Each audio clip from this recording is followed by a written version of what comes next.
Religious approach to environmental ethics.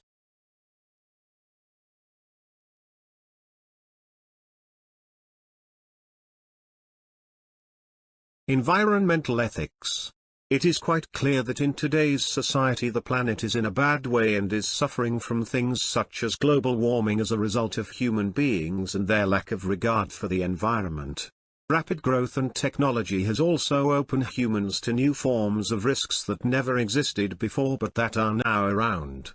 Environmental ethics thus now simply tries to tell humans how they should use the environment and its resources. It answers questions such as, are humans morally responsible for actions that they have committed? Global warming is causing the sea levels to rise 60% more than was predicted. We can now see we are going through an environmental crisis.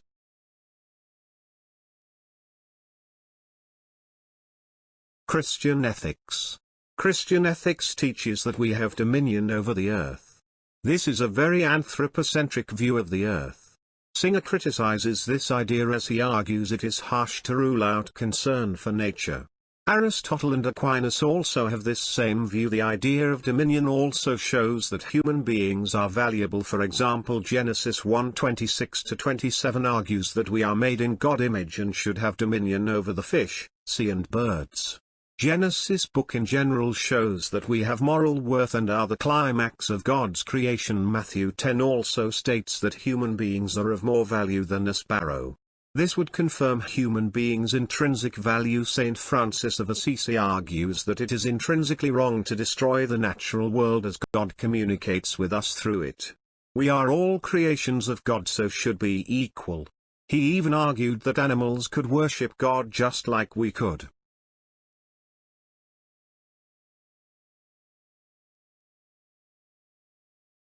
Dominion. Dominion, the foundation for a Christian approach to the environment, is seen by many believers. Many believers within the Bible have seen the passages within it to suggest the idea of humans having dominion/subdue on the earth. The view of the natural world often shows that it is very anthropocentric. Singer points out that the view shown by both Aristotle influenced by Aquinas that humans are the only morally important beings and there is no intrinsic value on the earth. The story of creation within the Bible itself is also up to the interpretation of the reader. If God values creation and creation in response can respond to God, then it seems that the Bible does say that all of creation has some sort of intrinsic value. However, this contrasts with the idea that God has given special concern to humans as we are built in God's image. Also in the Bible it is clearly referred to that God gave humans dominion on the earth over other animals and plants, etc. Saint Francis of Assisi said God communicates to us through the natural world and it is a sin to destroy it. The natural world is inherently good and is a sign of God's goodness, therefore we should respect it. All creatures have the ability and duty to worship God, thus should do so as it is intrinsic to do so.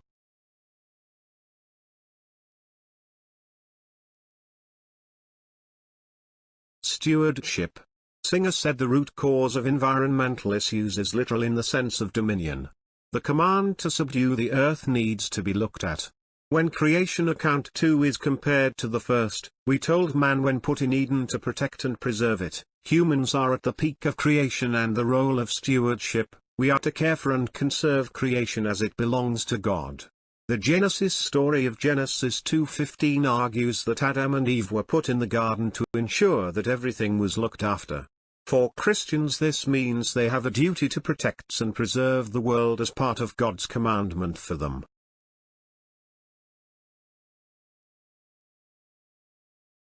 Effect of man's sin.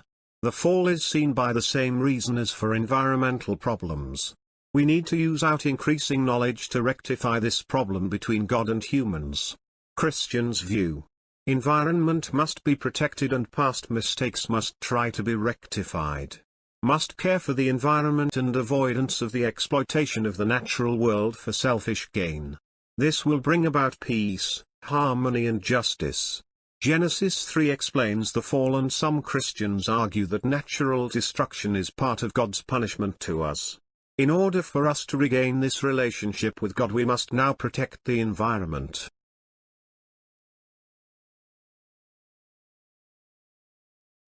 Rapture and End-time theology.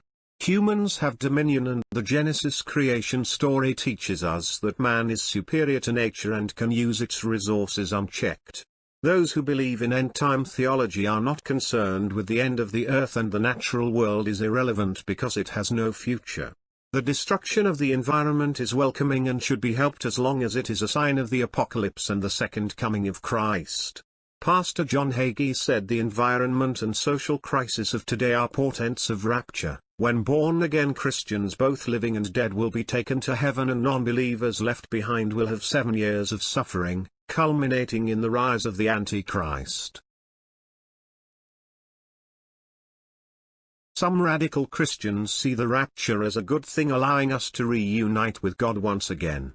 They see environmental destruction and chaos as good and believe that human beings should even try to aid the process along. They argue this because all these environmental problems are mentioned in the book of Revelations, which talks about the end of the earth. Rapture then is a good sin and represents Jesus' second coming, when people will be saved or damned.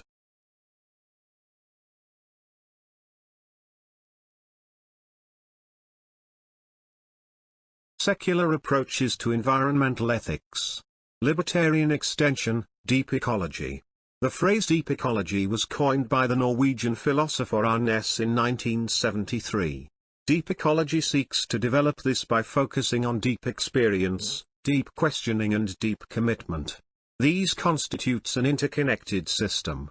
Each gives rise to and supports the other, whilst the entire system is, what Ness would call, an ecosophy, an evolving but consistent philosophy of being, thinking and acting in the world, which embodies ecological wisdom and harmony. Ness rejected the idea that beings can be ranked according to their relative value. For example, judgments on whether an animal has an eternal soul, whether it uses reason or whether it has consciousness, or indeed higher consciousness, have all been used to justify the ranking of the human animal as superior to other animals. Ness states that from an ecological point of view, the right of all forms of life to live is a universal right which cannot be quantified. No single species of living being has more of this particular right to live and unfold than any other species. This metaphysical idea is elucidated in Warwick Fox's claim that we and all other beings are aspects of a single unfolding reality. As such, deep ecology would support the view of Aldo Leopold in his book, A Sand County Almanac, that humans are plain members of the biotic community. Daniel Quinn in Ishmael showed that an anthropocentric myth underlies our current view of the world, and a jellyfish would have an equivalent jellyfish-centric view. Peter Singer questions and says that it is very problematic to argue the view of others within nature, as we only have a human perspective on life and the earth, therefore our judgment is lightly skewed.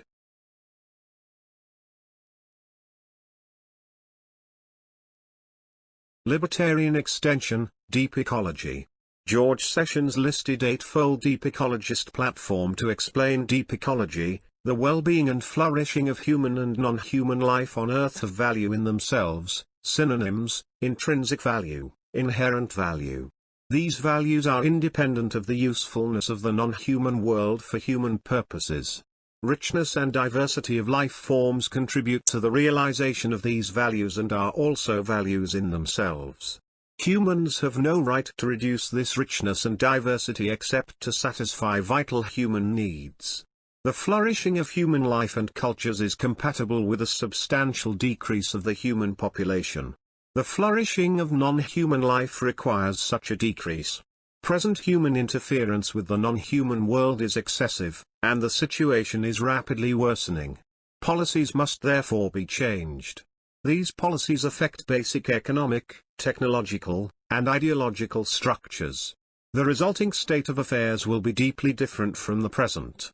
The ideological change is mainly that of appreciating life quality, dwelling in situations of inherent value, rather than adhering to an increasingly higher standards of living. There will be a profound awareness of the difference between big and great. Those who subscribe to the foregoing points have an obligation directly or indirectly to try to implement the necessary changes.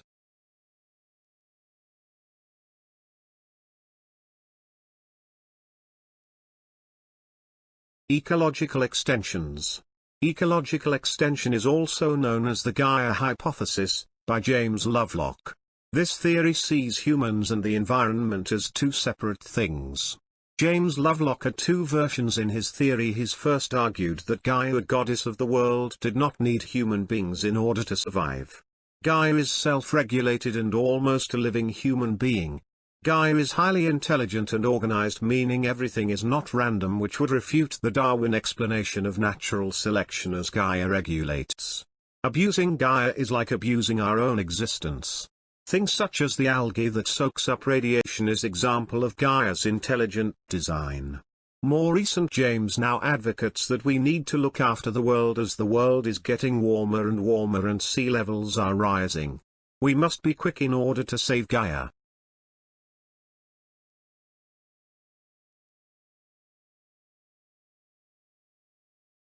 Eco-holism places the emphasis not on individual human rights but on the fundamental interdependence of all biotic and abiotic components and their essential diversity. Lends intrinsic value and inherent worth to species or ecosystems or the environment as a whole entity, valuable in itself. This is the same classification of the category Smith termed eco-holism. The Gaia hypothesis. This category includes James Lovelock's Gaia hypothesis, the theory that the planet Earth or Gaia's spirit gradually alters its own geophysiological structure according to some sort of imperative that ensures the continuation of an equilibrium of evolving inorganic and organic entities. The planet is characterized as a unified, holistic living entity with ethical worth, of which the human race is of no particular significance in the long run. Shallow ecology. Michael Labossiere argues that human beings have no obligations to prevent natural extinction, but this does not mean that human beings should help in making animals extinct. However, it is a process of evolution. Animals only have worth if it benefits human beings. Animals should be used as an ends to a means. The only reason why we should conserve the universe is so that future generations of humans can also enjoy it. Humans have instrumental value and the environment has instrumental value also to humans. Pollution should be stopped if it would stop and halt economic growth of the world. Plants can be used for medicines for humans. Preservation of things should only occur if they benefit animals.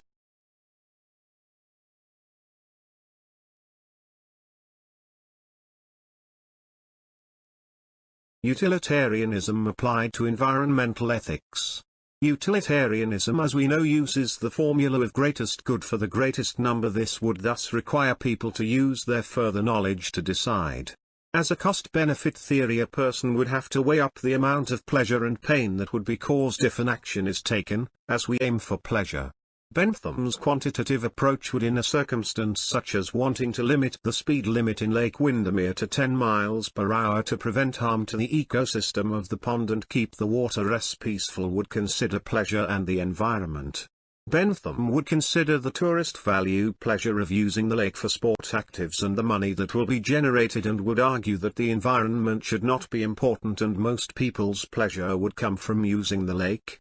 Mill's rule utilitarianism, however, would take a different approach. Mill would argue that the preservation of the lake would be necessary. Utilitarians would also try to consider the benefits for today and the benefits for future generations. Preference utilitarianism from Singer would argue that the preference of the people and animals involved must be considered.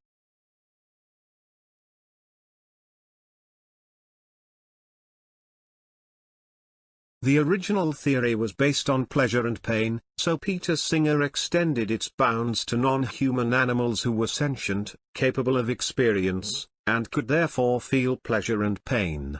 We should give the same respect to the lives of animals as we do to the lives of humans.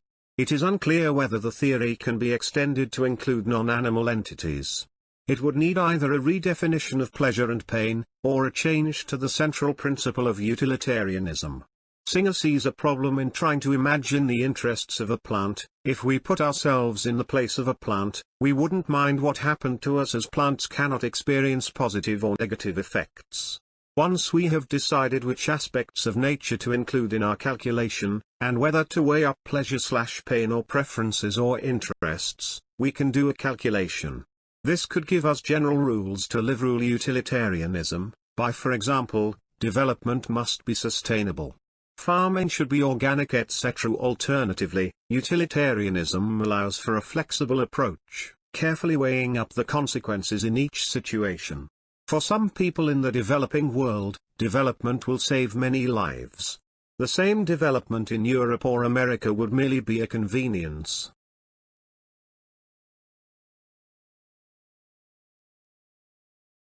Peter Singer.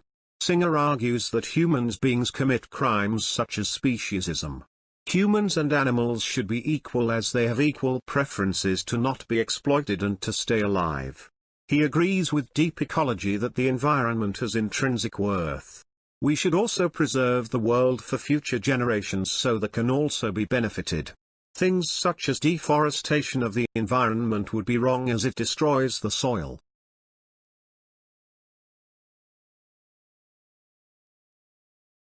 Kantian ethics. Kantian ethics in general should be seen as an anthropocentric ethic, as it advocates things such as we only should have moral duty to other rational beings. The world excludes animals. However, Kantian's ethics when applied to the environment is not excluding them. Kant argues that we should not destroy the natural environment or destroy it. Kant also argues that we have a duty to the environment to preserve it. Kant would argue that it is permissible to kill animals for food, but he thinks it is morally wrong for us to kill for sports. In terms of an example, the war on drug in the Andes has seen pesticides being sprayed on plants to stop the growth of marijuana plants. However, this has led to water pollution, illness and food shortages. Kant would probably respond to this using the categorical imperative that this would not be able to be universalized as if occurred on a large scale. It would mean the environment would be destroyed, people would have no water, etc. Kant also argues that we should not use animals as an ends to a means, and that we should not neglect animals when they get old. He also argues that pollution is wrong for the environment. He also sees animal torture and disregard for animals as immoral. Neo-Kantian Paul Phillips argues that animals should be given rights.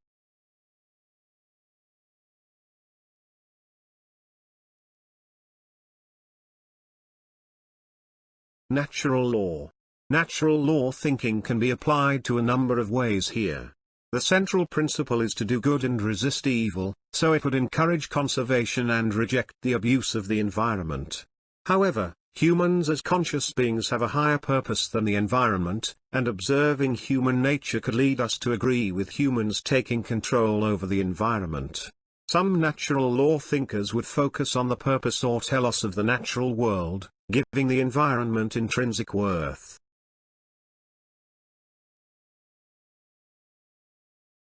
Virtue ethics.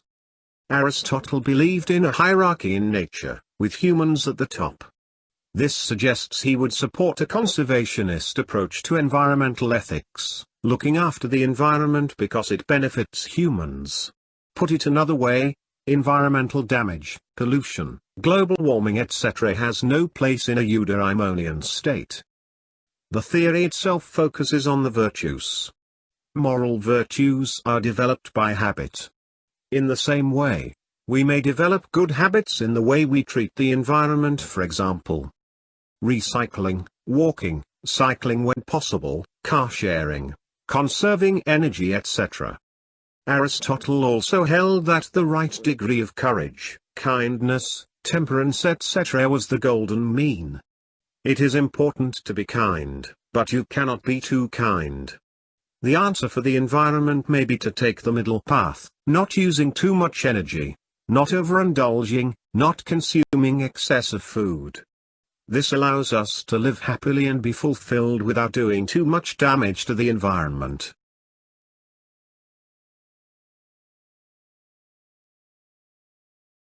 Virtue ethics as an agent-centered ethic would be different from ethics such as utilitarianism, as it would look at an environmentally friendly person and what they should be doing. It would focus on how we should live in the natural world. Living an environmentally virtuous life is a necessary condition to achieve human flourishing. Virtue ethics or aristotelic ethics would argue that we should live harmoniously in the community. This would mean it is ethically wrong to exploit the natural environment. Plato's cardinal virtues of courage, justice and prudence and temperance when applied would be good in understanding. For example, justice may argue that a person should be treated just in the environment and not exploited or misused. Virtue derives from the term excellence and excellent person. According to virtue ethics, the person would do virtuous things within the community. Arguably, being virtuous would not allow a person to exploit the environment. The golden mean would argue that a person should act in moderation, therefore we should not commit acts such as deforestation without the reason for it. The phronesis which is acquired as we grow up would argue that a person, however, should be given the ultimate decision in an ethical decision.